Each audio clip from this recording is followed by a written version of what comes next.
જય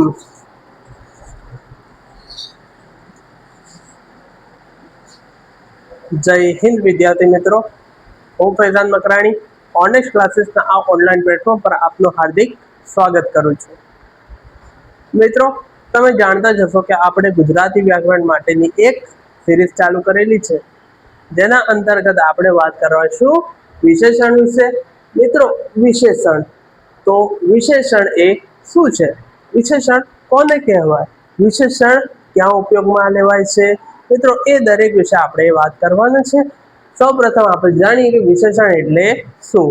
અહીંયા વિશેષણ એટલે જે શબ્દ નામ એટલે કે શું સંજ્ઞા ના અર્થમાં શું કરતો હોય? વધારો કરતો હોય એને આપણે શું કહીશું? વિશેષણ કહીએ છીએ. અહીંયા કહે છે કે ભાઈ જે શબ્દ નામ એટલે કે સંજ્ઞાના અર્થમાં શું કરે છે? વધારો કરે છે, એવા શબ્દોને આપણે વિશેષણમાં ગણી શકાય છે. અહીંયા એક બીજો શબ્દ છે જેને આપણે શું કહીએ છીએ? વિશેષ્ય. વિશેષ્ય કોને કહેવાય? એટલે કે જેના અર્થમાં વધારો થયો છે એને આપણે શું કહીશું? વિશેષ્ય કહીશું. તો મિત્રો, અત્યારે આપણે બે શબ્દો સમજ્યા છે. એક તો કયું છે? વિશેષણ એટલે કે જેવો શબ્દ જે નામના અર્થમાં શું કરે છે? વધારો કરે છે. અને વિશેષ્ય એટલે કે જેના અર્થમાં વધારો થયો છે એ શું થશે? આપણું વિશેષ્ય. મિત્રો, અહીંયા વિશેષણના સ્વરૂપ આધારે પ્રકાર જોઈએ કે ભાઈ એમાં કેટલા પ્રકાર છે? બે પ્રકાર છે. એક કયું છે? આપણું વિકારી વિશેષણ અને બીજું કયું છે? અવિકારી વિશેષણ. તો મિત્રો, વિકારી વિશેષણની વાત કરીએ. વિકારી વિશેષણ એટલે શું? કોને કહેવાય વિકારી વિશેષણ? તો મિત્રો, અહીંયા છે જે વિશેષણ ના રૂપમાં વિશેષ્યની જાતિ અને વચનને ફેરફારને આધારે શું થાય છે? વિકાર આવે છે, બદલાવ આવે છે, ચેન્જીસ આવે છે, એવા વિશેષણને આપણે શું કહીશું? વિકારી વિશેષણ. અહીંયા શું કહે છે? વિકારી વિશેષણ એટલે શું? વિકારી વિશેષણ એટલે કે એવા વિશેષણ નો રૂપ કે ભાઈ જેમાં શું થાય છે? વિશેષ્યના જાતિ કે વચનના ફેરફારને કારણે શું આવે છે? વિકાર આવે છે, એટલે કે બદલાવ આવે છે. એમાં શું થાય છે? ફેરફાર થાય છે. ચાલો આપણે એનું ઉદાહરણ જોઈએ. દાખલા તરીકે, આ સારો છોકરો છે. અહીંયા કહે છે આ સારો છોકરો છે, તો અહીંયા છે સારો. એ શું છે? આપણું વિશેષણ. છોકરો કેવો છે? તો છોકરો સારો છે. એ એનું શું થઈ ગયું? ગુણ થઈ ગયું, ગુણ આવી ગયો. પરંતુ અહીંયા વાત એ થાય છે કે વિશેષ્ય અહીંયા શું છે? છોકરો એ આપણા માટે શું છે? વિશેષ્ય થાય છે. તો છોકરો વિશેષ્ય છે, એનું વિશેષણ શું છે? સારો. એટલે અહીંયા વિકાર શું થાય છે કે જેમ છોકરાનું લિંગ બદલાય છે, અહીંયા છોકરી આવે છે તો એની સાથે આમાં પણ ચેન્જીસ થાય છે, સારી છોકરી બને છે. અહીંયા છે આ સારા છોકરાઓ છે. અહીંયા એના લિંગ અને વચનમાં શું થયું છે? બદલાવ આવ્યો છે. એને કારણે વિશેષણના પણ શું થાય છે? બદલાવ આવ્યો છે, ચેન્જીસ આવ્યો છે. એટલા માટે આવા વિશેષણને આપણે શામાં ગણીશું? વિકારી વિશેષણમાં ગણીશું. મિત્રો, હવે વાત કરીએ આપણે શાની? તો અવિકારી વિશેષણ. અવિકારી વિશેષણ કોને કહેવાય? અવિકારી વિશેષણ એટલે જે વિશેષણના રૂપમાં વિશેષ્યના જાતિ કે વચનના ફેરફારને કારણે કોઈ પણ ફેરફાર આવતું નથી. એના જાતિ કે વચનના ફેરફારના કારણે કોઈ પણ વિકાર આવતો નથી. એવા વિશેષણ શામાં આવી જશે? અવિકારી વિશેષણમાં આવી જશે. દાખલા તરીકે, હોશિયાર છોકરો, હોશિયાર છોકરી, હોશિયાર છોકરા. તો અહીંયા એમની જાતિમાં બદલાવ આવ્યો છે, અહીંયા એમના વચનમાં બદલાવ આવ્યો છે, પરંતુ એમનો જે વિશેષણ છે એમાં કઈ ચેન્જીસ દેખાય છે? બોલે કે ના, નહીં. એટલે અહીંયા એ વાત સિદ્ધ થાય છે કે એવા વિશેષણ કે જેમના જાતિ, લિંગ કે વચનના ફેરફારના આધારે કોઈ બદલાવ આવતો નથી, એને આપણે શામાં ગણી શકાય? કે બોલે અવિકારી વિશેષણ. અને વિકારી વિશેષણમાં શું આવે છે? કે એવા વિશેષણ જે વિશેષ્યના જાતિ, લિંગના આધારે શું થાય છે? બદલાવ કરે છે, ચેન્જીસ કરે છે. તો મિત્રો, તમે સ્વરૂપ આધારિત વિશેષણ એ સમજી ગયા હશો તો અહીંયા આપણે સ્વરૂપ આધારિત વિશેષણની વાત કરી।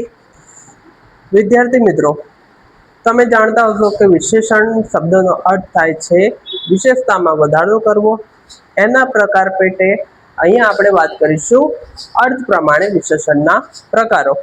અર્થ પ્રમાણે વિશેષણના પ્રકારો, એ પ્રકારોમાં પ્રથમ કયું છે ગુણવાચક વિશેષણ।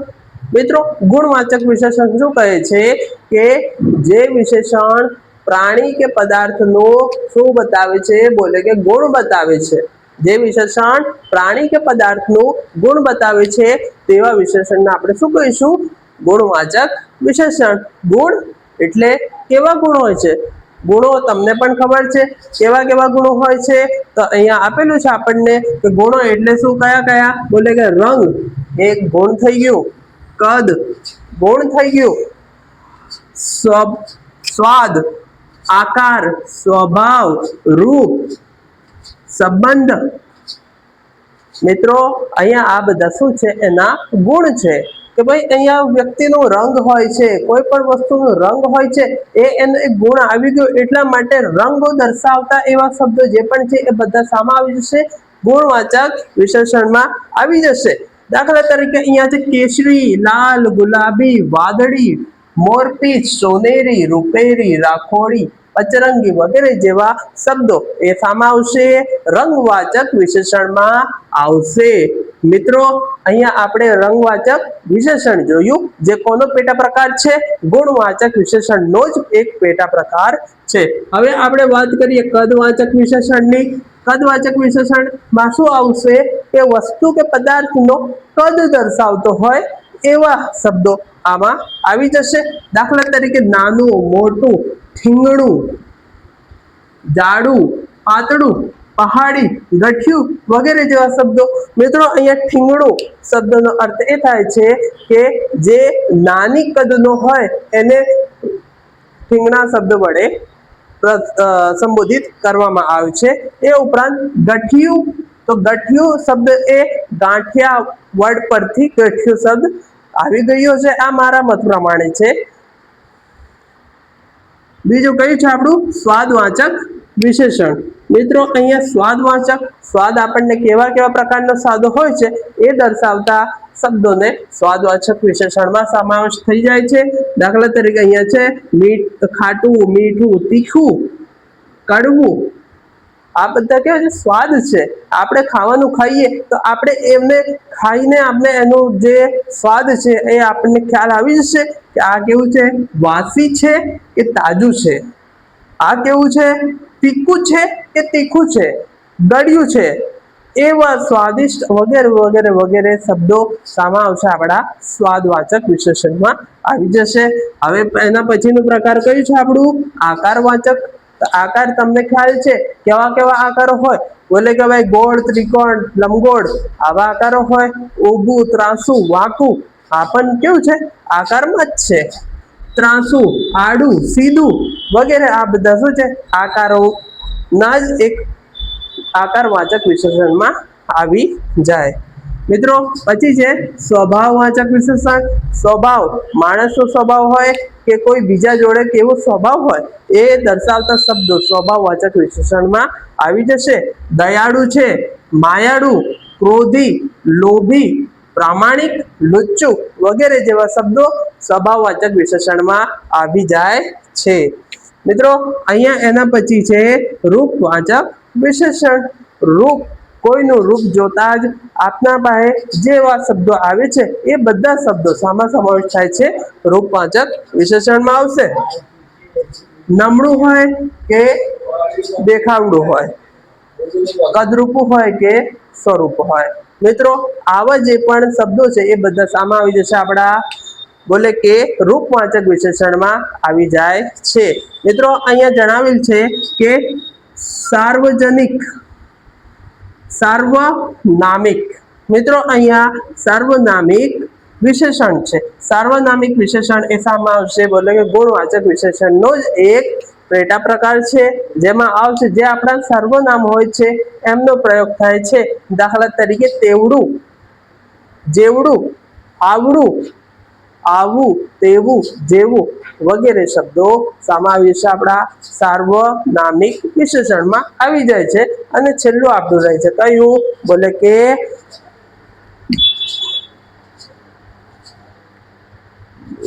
સંબંધવાચક વિશેષણ.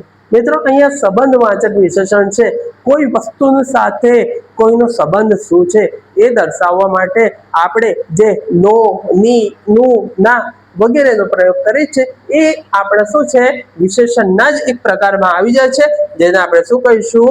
સંબંધવાચક વિશેષણ. અહીંયા મિત્રો દાખલા તરીકે અહીંયા આપેલું છે કે ભાઈ માની ની સાડી. આ સાડી કોની છે? બોલે કે માનીની છે. માનીની તો આ શું છે? સંબંધ દર્શાવે છે. મિત્રો અહીંયા શિલ્પા નો સ્વભાવ. સ્વભાવ કોનો? બોલે કે શિલ્પાનો. હે ને? તો નો આવી ગયો. નો શું કરશે? સંબંધ દર્શાવે છે એવું વિશેષણ છે. મિત્રો અહીંયા છે રાધાની પેન. તો આ જે નો, ની, નું, ના જેવા જે સંબોધકનો પ્રયોગ કરવામાં આવ્યો છે એ બધા આપણે શામાં આવી જશે? સંબંધવાચક વિશેષણ. આ બધા શામાં આવી જશે? આપણા ગુણવાચક વિશેષણના જ એક પેટા પ્રકાર છે. મિત્રો આશા કરું છું તમને ખ્યાલ આવી ગયો છે આપણે ગુણવાચક વિશેષણો. વિદ્યાર્થી મિત્રો આપણે વિશેષણની વાત કરતા હતા, જેમાં વિશેષણનો અર્થ શું થાય છે કે વસ્તુ કે પદાર્થ હોય એની વિશેષતા દર્શાવતા શબ્દોને આપણે વિશેષણ તરીકે ઓળખીએ છીએ. વિશેષણના આપણે પહેલા વિશેષણના આપણે અનેક પ્રકારો જોયા, જેમાંથી અર્થ પ્રમાણે વિશેષણના પ્રકાર એમાં આવી જાય છે આપણો કયો? સંખ્યા વિશેષણ. એમાં આવી જાય છે આપણું સંખ્યાવાચક વિશેષણ. સંખ્યાવાચક વિશેષણ. સંખ્યાવાચક વિશેષણમાં શું આવે કે ભાઈ આ વિશેષણ કે સંખ્યા બતાવવી શું કરે છે? વિશેષ્યના અર્થમાં વધારો કરે છે.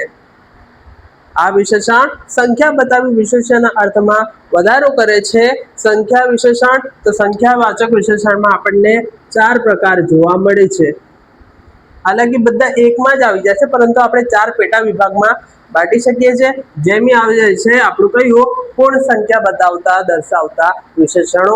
પૂર્ણ સંખ્યા દાખલા તરીકે 1, 2, 5, 10, 15, 20, 50, 15 છોકરાઓ, 20 છોકરીઓ, 18 વૃક્ષો. આવા જેવા શબ્દોમાં જે સંખ્યા આગળ લાગે છે એ બધી શું છે? સંખ્યાવાચક વિશેષણ. પછી જે અહીંયા ક્રમ દર્શાવતા શબ્દો, મારો પહેલો નંબર આવ્યો, રમેશનો બીજો ક્રમ આવ્યો, પેલો છોકરો છેલ્લે રહી ગયો. આવા જે સંખ્યા દર્શાવે છે એમનો ક્રમ દર્શાવે છે એ બધા શું છે? ક્રમવાચક વિશેષણમાં આવી જાય છે. પછી જે આપણો સંખ્યાનો સમૂહ. સંખ્યાનો સમૂહ એટલે દસમો, દશક, સેંકડો. પછી આવે છે આપણો જે અહીંયા આપ્યું છે આપણને સંખ્યાવાચક, તો કે સંખ્યાનો સમૂહ દર્શાવતા, જેમાં આવે છે દસકો, સૈકો, સેંકડો વગેરે જેવા શબ્દો આવી જાય છે. પછી સંખ્યાના ભાગ દર્શાવતા વિશેષણો. સંખ્યાના ભાગ એટલે કે અડધું, પોણું, 2.5, 4.25 આવા જે શબ્દો છે એ બધા શું છે આપણા? તો સંખ્યાવાચક વિશેષણમાં જ આવી જાય છે. મિત્રો અહીંયા પરિમાણવાચક. પરિમાણ. પરિમાણનો અર્થ થાય છે માપ. કોઈ પણ વસ્તુનું પ્રમાણ એ શામાં આવી જાય છે? પરિમાણવાચકમાં આવી જાય છે. હવે પરિમાણ કેવી રીતના હોય છે એ તમને ખ્યાલ જ છે કે પરિમાણમાં આવી જાય છે કે હું થોડું ખાઈશ, હું વધારે લઈશ, આ મારાથી વધારે જાણે છે. તો આવા જે વાક્યો છે એની અંદર જે વધારે આવ્યું એ શું છે? એની અંદર વિશેષણનું કાર્ય કરે છે, એક વિશેષતા દર્શાવે છે. અહીંયા થોડું, વધારે, ઘણું, જરા, અનહદ, અપાર, અમર્યાદિત, અતિશય, અત્યંત, અધિક, જથ્થાબંધ, ઝાઝું, તમામ, સમસ્ત, સહેજ, સાવ, ઓછું વગેરે જેવા શબ્દો એ પરિમાણ દર્શાવવા માટે ઉપયોગ થાય છે. કોઈ પણ વસ્તુનું પ્રમાણ દર્શાવવા માટે ઉપયોગ થાય છે. એટલા માટે આ દરેક શબ્દો શામાં ગણી શકાય છે? આપણે પરિમાણવાચક વિશેષણમાં ગણી શકાય છે. તો મિત્રો આપણે અર્થ આધારિત વિશેષણના પ્રકાર, એની અંદર સૌપ્રથમ ગુણવાચક વિશેષણ જોયું હતું, એના પછી આપણે શું જોયું, સંખ્યાવાચક વિશેષણ, અને પછી ત્રીજો પ્રકાર કયો જોયો આપણે, પરિમાણવાચક વિશેષણ.